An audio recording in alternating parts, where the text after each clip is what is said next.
Assalamualaikum warahmatullahi wabarakatuh. Alhamdulillahi rabbil alamin.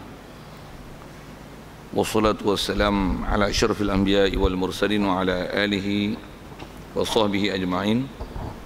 Subhanaka la ilma lana illa ma 'allamtana innaka antal alimul hakim.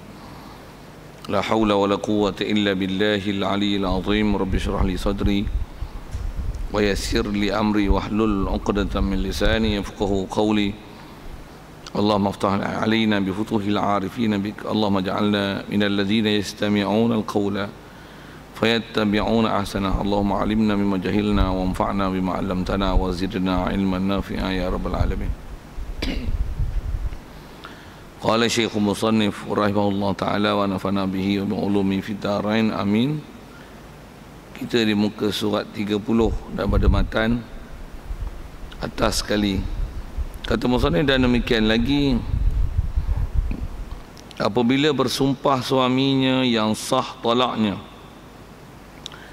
dengan menegahkan dirinya daripada mewati akan isterinya lebih daripada 4 bulan, maka tatkala itu dinamakan ila, maka dinamakan ia itu muli. Maka wajib ditangguhkan dia jika menuntut isterinya kembali jimaknya masa 4 bulan kemudian daripadanya. Kemudian maka manakala sudah lalu 4 bulan dikhiarkan antara ia kembali jimak, maka kena sumpah, iaitu kifarat yamin. Jika bersumpah dengan nama Allah atau dengan tolak madunya jatuh tolaknya atau ia tolak, maka jangan enggan ditolak atasnya, maka jika enggan ditolak atasnya oleh hakim. Ya. Muka surat 30. Hadirin sekalian, pertama sekali marilah kita rasakan syukur, terima kasih kepada Allah. Syukur pertama sekali nikmat hidup masih Allah Ta'ala beri. Syukur kita dapat Islam, dapat iman, dapat sihat, lapang masa, diberikan keupayaan kepada kita untuk boleh hadir ke masjid untuk solat maghrib berjemaah. Dan insya-Allah kita manfaatkan masa yang ada ini meneruskan bacaan kitab kita daripada kitab Selamat tadi, insya-Allah. Dan kita dalam masjid ni mari kita niat iktikaf sama-sama. Lafaz niatnya saja aku iktikaf dalam masjid ni kerana Allah Ta'ala. Dengan hadirkan niat itu di hati, barulah hasil pahala iktikaf. Kerana iktikaf adalah ibadat. Ibadat tak sah melainkan dengan niat. Baik. Kata musannif, dan demikian lagi apabila bersumpah suaminya yang sah talaknya dengan menegahkan dirinya daripada mewati akan isterinya lebih daripada 4 bulan, maka tatkala itu dinamakan ila. Hadirin sekalian, apa yang kita nak sambung ni masih lagi beberapa perkara yang berkaitan dalam bab-bab munakahat. Kalau hari itu kita bicara tentang kes-kes yang melibatkan ada perceraian, melibatkan talak 3, yang isteri apabila telah diceraikan dengan talak 3, dia tidak akan boleh kembali pada suaminya, melainkan ada istilah muhallil dan beberapa perkara yang berkaitan dengan bab itu. Jadi apa yang kita nak sambung ni, insya-Allah masih lagi beberapa perkara yang berkaitan dalam bab talak. Cuma yang ni ada special case yang kalau dalam kitab-kitab fiqh kita menamakan bab ataupun pasal ini sebagai bab ila namanya. Ini bunyi pelik sikit lah, saya tak bisa dengar kan, bukan mengelak. Ila, kalau kita tengok bahasa Arab, dia daripada ala yuli ilaan fahuwa mulin wa dhaka mulan. Ali la tuli mulan mulan milan. Tuan-tuan tak pernah dengar tu, pergi ngaji bahasa Arab lah. Tu ngaji bahasa Arab style pondok, format pondok, kena belajar style tu, dah pandai macam tu. Baik, jadi atas namanya dia panggil ila. Apa dia ila? Sekali lalu kita sebut tarikh dulu, saya kita baca kitab, pasal mungkin bahasa tu sekali lalu tengok kot tak faham kan.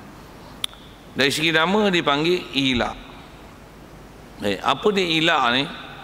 Ila ni ialah nama satu kes dalam bab suami isteri yang suami dia bersumpah ataupun talik tolak ataupun talik tolakkan madu bagi isteri jika dia bersama dengan isteri dia. Maksudnya dia bersumpah, misalnya wallahi aku takkan tidur dengan kau. Tidur tu faham tak? Inverted commas lah. Okey, aku tak mau tidur dengan kau sampai tahun depan. Sampai tahun depan. Bini muda pula tu baru 25. Boleh faham? Apa masalah? Masalah kat perempuan tu lah kan. Masalah kat suami tu, kalau dia kata tak mau tidur, dia kalau ada duit dia boleh menikah lain apa-apa, katalah macam tu kan. Kalau tak menikah pun, suami pun jenis sardin, relax je, tak ada masalah kan. Tapi kadang-kadang kat suami tak ada masalah, yang jadi masalah adalah isteri. Jadi isteri ada hak di situ. Hak apa? Hak sebagai isteri. Yang biasanya bila sebut isteri ni, yang kita bicara dulu, asal-asal bab pernikahan ni, antara syarat untuk seorang lelaki boleh berkahwin dengan perempuan, antaranya mestilah mampu, istilahnya ada pemberian nafkah, mas kahwin, ada belanja hangus, apa kita bicara dulu. Begitu juga antara yang terdapat tidak mesti disempurnakan oleh orang lelaki adalah hubungan perkelamian. Minta maaf sikit nak sebut bahasa itulah kan. Satu, bila ada kes-kes yang kita dah belajar dulu, suami ni kalau ada permasalahan di situ, ataupun orang perempuan ada masalah. Kalau orang perempuan masalah, kita dah jumpa hari itu, dia sumbat dengan tulang, dengan daging atau seumpamanya. Ataupun orang lelaki yang istilahnya mati pucuk, tu istilah moden. Jadi isteri boleh khiar. Ada bab yang belajar dah dulu. Cuma dulu yang tu dia bukan bab insiden yang berlaku seumpama ini, yang suami dia ada kemampuan tapi dia tak mau tidur dengan isteri dia. Yang lepas kita belajar antaranya bab ada aib dalam bab nikah, yang tu suami memang tak boleh buat kerja. Okey. Cuma yang tu istilahnya khiar, yang melibatkan boleh berlaku fasakh dengan sebab gila. Kita berjaga dulu, ada bab sopak, ada bab kusta, ada bab orang perempuan tu lah, ada rotqa, korna, ataupun orang lelaki yang dipanggil unnah. Baik. Yang ni namanya ilak. Jadi sekali lalu lagi kalau sebut ilak ni apa? Ilak ni ialah seorang suami, misalnya sebagai contoh, dia bersumpah dia tak mau tidur dengan isteri dia. Dobit dalam kitab fiqh, dan yang tu ada disebut dalam Quran dan isyarat dalam Quran, tempoh jangka masa sekurang-kurangnya untuk dinamakan insiden ini, kes ini yang nama ilak ni, dia mestilah suami tak mau tidur bersama isteri dia dengan dalam tempoh masa 4 bulan ataupun lebih. Sama ada dia kata 4 bulan, 5 bulan, ataupun apa bulan yang lebih pada 4, ataupun disebut setahun, ataupun selama-lamanya. Itu istilahnya bersumpah suami tak mau beristeri, tak mau tidur dengan isteri dia 4 bulan ataupun lebih. Jadi apa-apa kes yang suami ada bersumpah dengan nama Allah, dia tak mau bersama dengan isteri dia 4 bulan ataupun lebih, kes inilah dipanggil ilak. Okay. Dipanggil ilak. Baik, dari segi nama macam tu. Tengok kes sumpah sikit. Baik, kalau sumpah, ngapa? Apa masalah? Mengapa? Tentang masalah sumpah. Kerana bab sumpah ni dia ada undang-undang dalam syarak. Dan kita belajar bab sumpah, tak pernah belajar kalau dengar. Sumpah ni mestilah sumpah dengan nama Allah, baru jadi sumpah. Kerana kalau kita belajar bab sumpah, sumpah dalam syariat dia tak akan jadi melainkan dengan sebut nama Allah atau sifat Allah, ataupun mana-mana sifat zat. Itu istilahnya.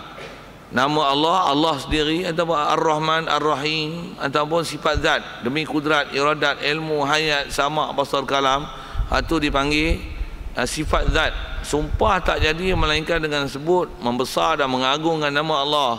Nama Allah, sifat Allah, ataupun sifat zat bagi Allah. Kalau tuan-tuan tak faham istilah tu, tanya lain. Macam mana pun contoh saya dah beri sekali lalu. Apa dia? Allah, sifat Allah, nama Allah, dan sifat zat. Sifat zat adalah sifat yang kita belajar dalam sifat 20. sifat ma'ani tu, kudrat, iradat, ilmu, hayat, sama', basar, kalam, yang dia kata demi Allah, demi kudrat Allah, demi iradat, demi ilmu, demi sama', basar, kalam, hayat, itu adalah sifat iradat yang kalau dinisbahkan pada Allah Ta'ala, dia bersumpah dengan lafaz itu, dari istilahnya dipanggil sumpah. Baik, dalam kaedah syarak, siapa-siapa yang bersumpah dengan nama Allah dan pensyariatan bersumpah, perkataan bersumpah ni kalau ikut syariat, dia adalah satu lafaz untuk membesar dan mengagungkan Allah Ta'ala. Kalau disebut nak buat sesuatu ataupun tak nak buat sesuatu dengan nama Allah, dengan sumpah nama Allah, berarti dia seolah-olah macam kalau nak buat, dia memang nak buat, kalau dia tak buat, memang dia tak nak buat, dan dia seolah-olah bertaruh dengan nama Allah Ta'ala, mempertaruhkan nama Allah Ta'ala, mempertaruhkan sifat Allah Ta'ala untuk dibuat ataupun tidak perkara itu.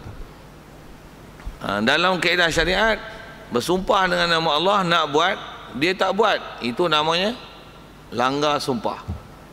Bersumpah tak nak buat, dia tengok dia langgar, dia buat, itu pun namanya langgar sumpah. Bersumpah nak buat tapi tak buat, itu langgar tak buat. Kalau bersumpah tak nak buat, tengok-tengok dia buat, itu langgar buat. Boleh faham tak kan? Dan kaedah kita dalam syarak, apa-apa sumpah yang dilanggar, hendaklah membayar kifarat sumpah. Dia kena denda, kena bayar compound. Tapi bukan compound JPJ, compound Ta'ala. Sikit guna bahasa gitu. Apa compoundnya? Kena merdekakan hamba, puasa 3 hari, ataupun beri makan fakir miskin, ataupun beri pakaian kepada fakir miskin seramai 10 orang. Itu ayat fakta hukum dia. Jadi asal saya nak sebut ialah hukum sumpah. Dan sumpah ni kaedah kita dalam syarak, apa-apa sumpah yang kalau menggunakan nama Allah, sama ada disumpah nak buat atau tak buat sesuatu, kaedah asalnya adalah memelihara sumpah adalah utama. Itu asal bab sumpah. Kalau itu wallahi, kalau asal bab sumpah, memelihara sumpah adalah utama. Dia kata apa? Aku tak mau makan kambing sampai bila. Kawan ada masalah, makan je glup jatuh tombang. Makan kambing je, kuahnya pun glup tombang. Wallahi aku takkan makan kambing dan kuahnya. Faham tak tu? Dia tengok makan macam, oi mandi sedap, kau makan bayar kifarat. Itu istilahnya langgar sumpah. Sikit saya nak sebut hukum tentang sumpah tu. Macam mana pun kalau kata asal nak sebut sumpah ni, dia sunat jaga.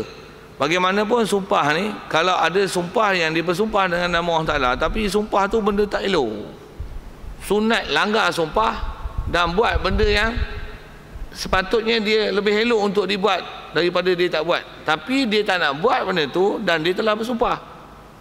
Boleh faham? Contoh, wallahi aku tak pergi lah Masjid Ridwaniyah ni.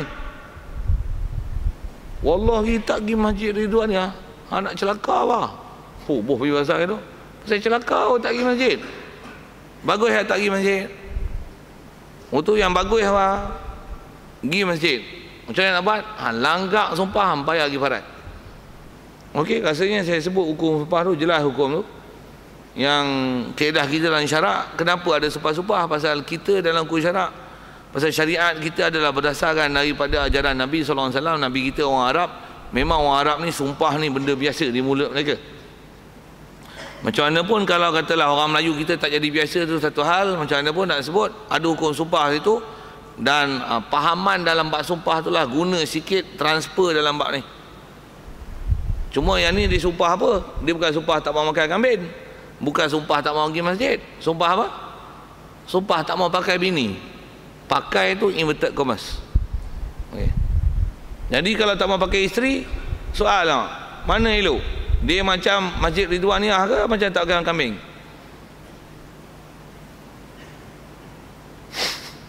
Faham saya punya misal tu? Misal tak mau tidur dengan bini ni, dia macam tak mau makan kambing ke tak mau pergi Masjid Ridwaniyah? Tak faham rupanya. Orang ni tak boleh ngaji balarah macam ni. Tak boleh ngaji balarah bajas. Dia kena bagi ayat direct punya. Indirect tak faham. Betul tak faham Maksudnya kalau dia kata tak mau tidur bini, yang wajarnya dia tidur ke tak tidur, itu maksud saya. Tidur lah bini, bukan anak. Muhbir tu bini bukan buat perhiasan, buat pergi tayang kat orang. Bini buat abuan tidur. Minta maaf tak saya sebut-sebut itu kan. Pasal kita pun bicara bab tu, jadi sebut bab tu lah sikit. Cuma saya gunakan bahasa-bahasa gitu. Baik, jadi bini ni untuk tidur. Macam mana? Kalau sebut masjid, untuk kita datang. Tapi kalau benda ada pantang macam kambing, kau makan tu mudarat, tinggal lah. Tapi bini, cuma kot ada masalah kat bini dia tu yang disebut itu. Bini buat bangai huduh sikit, wallahi aku tak mau tidur dengan hang sampai Zulhijjah tahun depan. Selagi tak raya korban tahun depan, hang terkorban lah, kata dia. Lu dia terkorban tu maksudnya faham lah kes yang sebut tu, wallahi. Kalau dia memang ada sertakan dengan wallahi, tu satu isu. Jadi asal nak fahamkan kes tu. Dan bila dikaitkan dengan sumpah, maksudnya kalau dia langgar, dia kena bayar kifarat. Jadi dia ada nanti dua pilihan, sama ada dia bersama dengan isteri dia, maksudnya dia langgar sumpah, bayar kifarat, jadi satu beban dengan dia.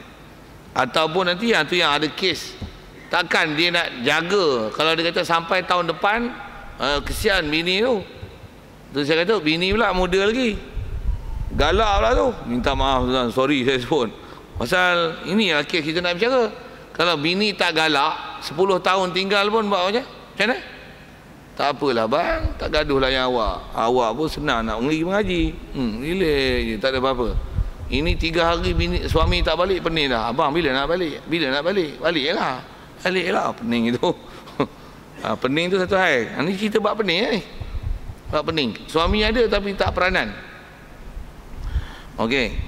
Jadi asal nak sebutnya ialah kes kalau dengan saya contohkan dengan pergi Masjid Ridwaniyah dengan makan kambing yang tadi, kes suami kata wallahi aku tak mau tidur dengan hang sampai tahun depan. Dia sama ada tahun depan, cuma dobit untuk nama ilak ni mestilah 4 bulan ke atas. 4 bulan ke atas barulah dipanggil ilak.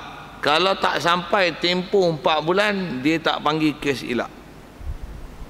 Dan dia tak ada sabit kes kita ni dari sudut boleh report ke mahkamah, mahkamah tangguh dan sebagainya.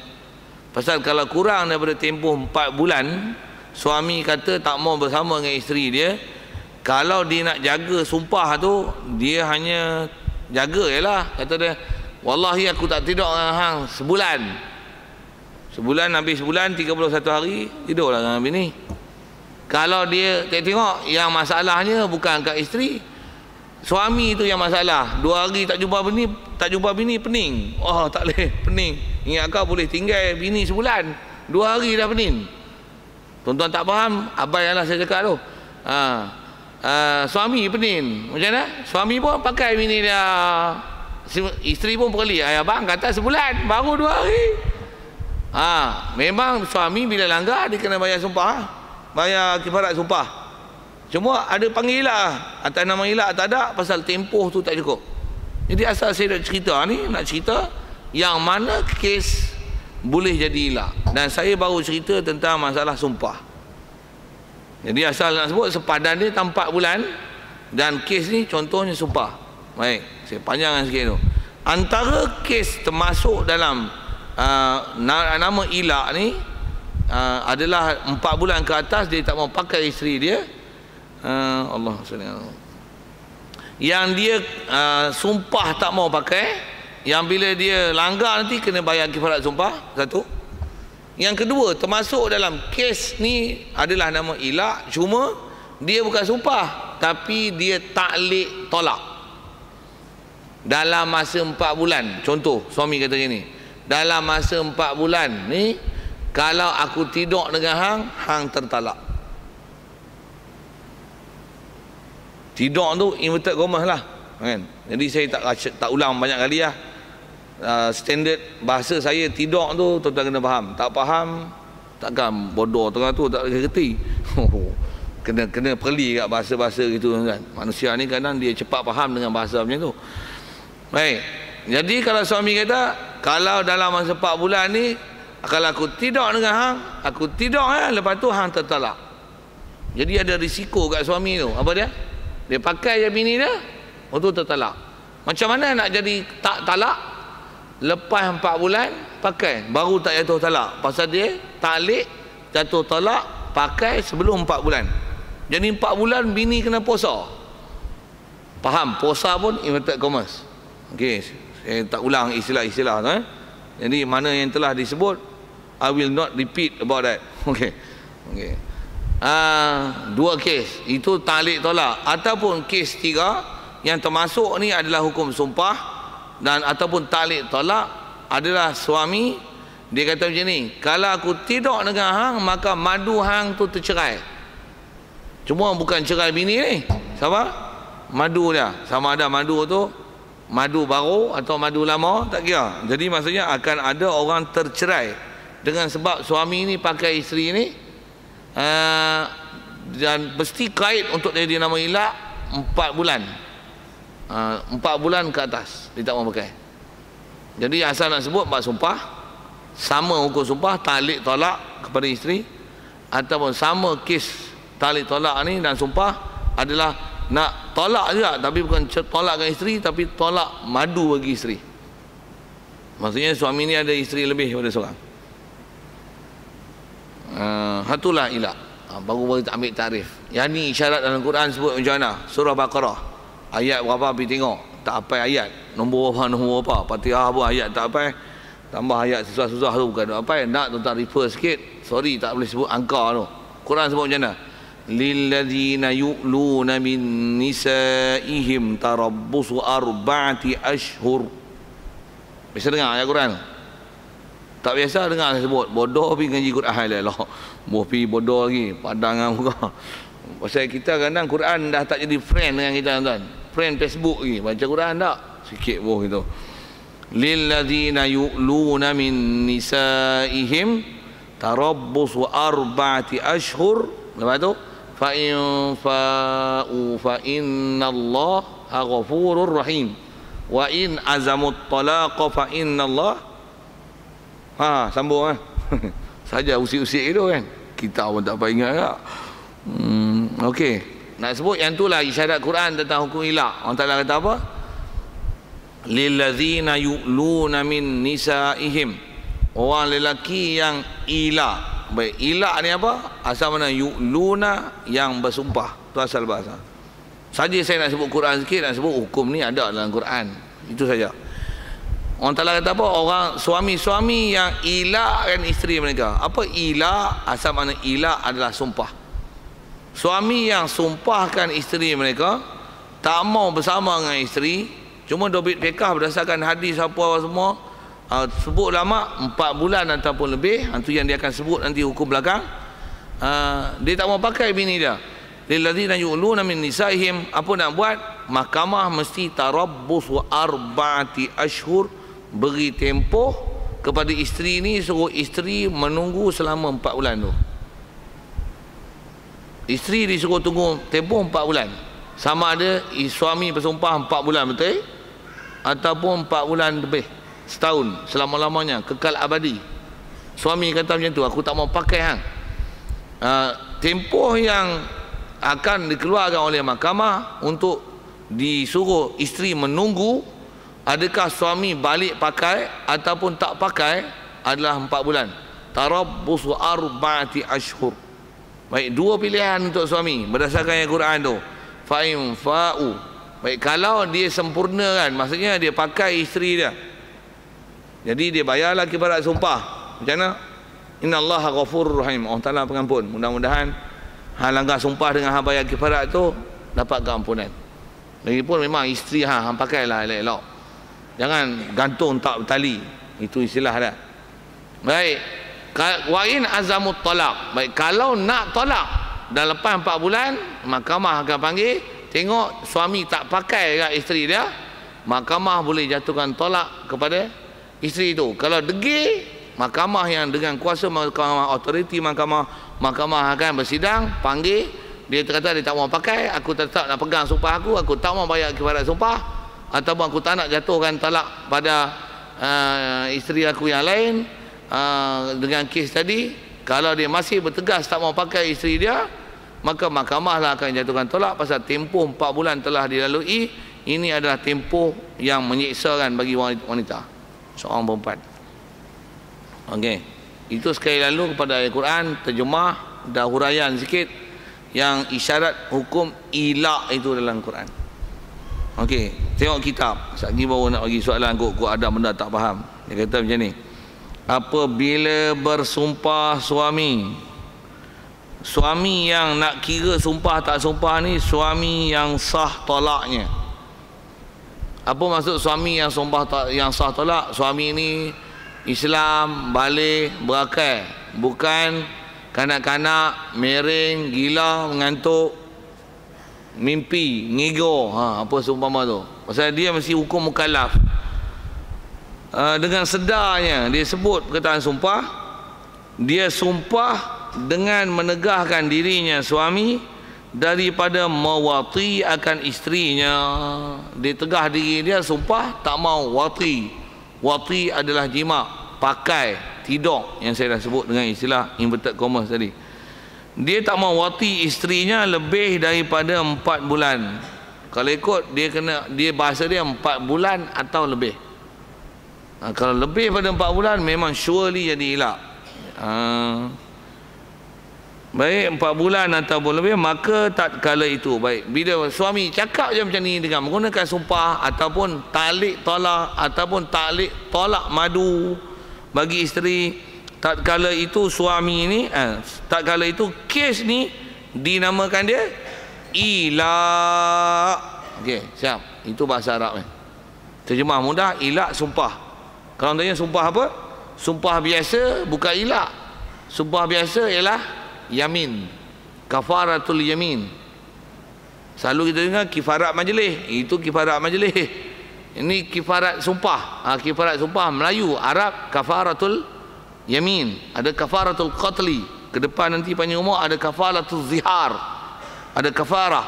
Ada kafaratul jima'i Ramadan. Ada kes tu. Kita biasa dengar kifarat tu. Yang ni adalah sumpah ilak. Okey, sumpah ilak ialah sumpah suami tak mau pakai isteri dia 4 bulan ataupun lebih. Kes ni dinamakan ilak. Suami itu dipanggil apa?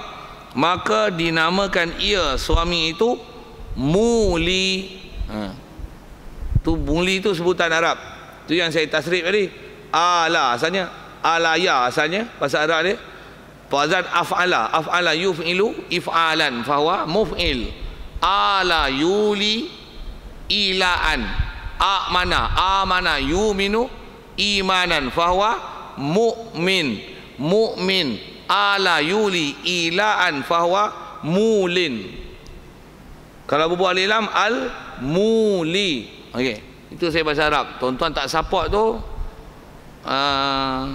prosesor teruk lah tu. Saya dual core, tuan-tuan 1 core. Tak faham sudah. Okey.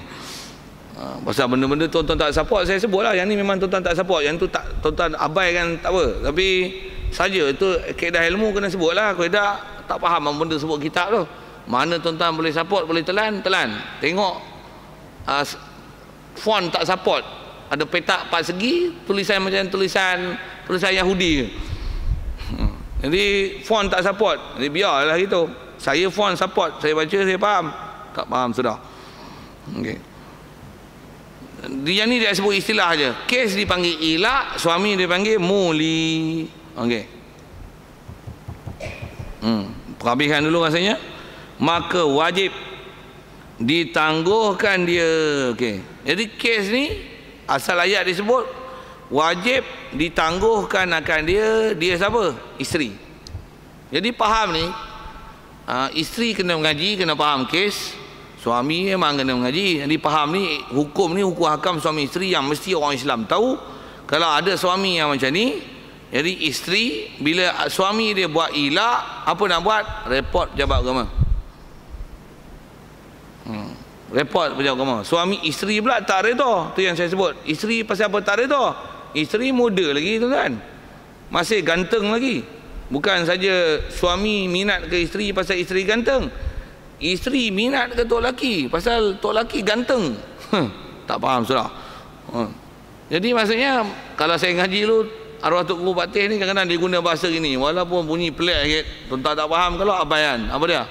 Orang biasa isap okok tak isap okok. Jadi kau mana? Tak faham sudah.